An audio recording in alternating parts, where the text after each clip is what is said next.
Amanda awoke Friday morning kind of haggard. She kept having strange dreams that involved Drake. They were kind of fuzzy, and all she could make out was his face. The dreams must have made her agitated as she slept, because her sheets and blankets were all in knots, as if she had tossed and turned all night long. Amanda got up, headed to the bathroom to shower and get ready for her first exciting day of the convention. She began with a hearty breakfast. Then she attended the opening ceremonies, and after that she moseyed around the exhibit hall and vendors to see if anything was interesting before her short panel. Overall, it was a pretty uneventful start to the convention. Amanda wandered into the panel room that evening and sat in a chair at the head of the room next to the projector in front of a white pull-down screen. Amanda had 15 minutes before the thing started. From what she could see, there were about 3 people that had followed her into the room and were sitting patiently waiting for this part of the program to begin. A few more people would trickle in, bringing Amanda's audience to 13, which was pretty decent for the first panel of the first day of Con. In this panel, Amanda held an open discussion on the differences between a fangirl and a normal girl. The audience participated well, and any trace of Amanda's symptoms the previous evening seemed to be non-existent. The panel was quickly over, and Amanda was feeling so good about herself she went to check out video programming before calling it a night in her room. Perhaps what Amanda experienced with Drake was nothing more than a fluke. Regular people have random events where they can't control themselves, and that doesn't make them fangirls. Amanda was not becoming a fangirl over Drake.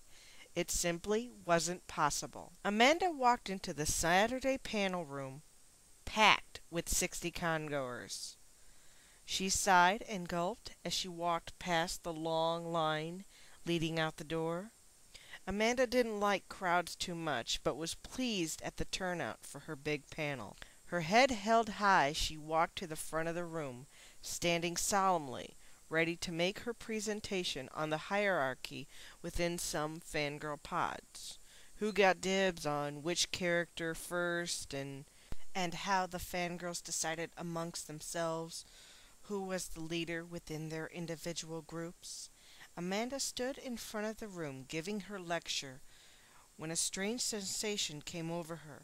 Her pulse quickened and her mouth went dry, while at the same time her breathing increased. There were a few minutes left in the lecture, and Amanda felt herself ready to panic. Amanda reached for the water bottle on the table, trying to use it to quench her parched throat.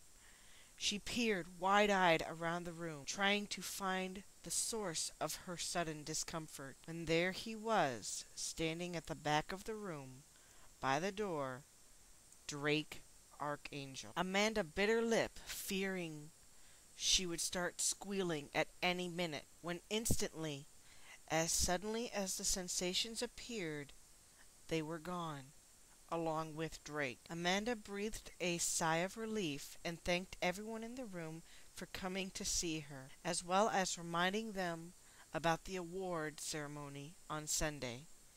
In her mind, Amanda hoped that she would be able to control herself before her symptoms got any worse. Drake was presenting her with the award tomorrow, and sometimes when fangirls got around the real people that bring their favorite characters to life, strange things happen. Amanda shuddered at the thought of what she might do if she were really turning into a fangirl over Drake. May God help him. Sunday, the day of the award, came, filling Amanda with dread. Drake was presenting her with the award, and she was worried that her fangirl symptoms could get worse and possibly injure Drake, as well as damage her reputation as a fangirl researcher. She paced uneasily backstage, terrified. Amanda closed her eyes tightly as the dull roar of the audience hushed and the applause could be heard. She tried to block Drake's hypnotic intonations as he began the opening remarks without success. Alas, within a few seconds, Amanda was no longer in control of her bodily functions. Immediately, her heart began pounding. She began to salivate uncontrollably, bouncing on her tiptoes. A horrified look appeared on Drake's face when the squealing started, and when Drake turned in her direction, a rabid Amanda Hugginkiss ran on stage, tackling him, knocking him to the ground, clawing wildly at his clothing, tearing his white t-shirt, scratching his flesh, causing tiny drops of blood to appear. Two security members rushed on stage, prying Amanda off Drake, dragging her to a secluded room. Amanda was never fully able to regain control of herself, and eventually an ambulance had to be called to take her to a mental institution. Her award arrived by mail a week later and was placed in a file along with the rest of her personal items, waiting to be claimed if she was ever released. Drake continued to run the science convention, but was never the same after Amanda tackled him. He no longer meets with guests during the convention and has not presented another award since that unfortunate day.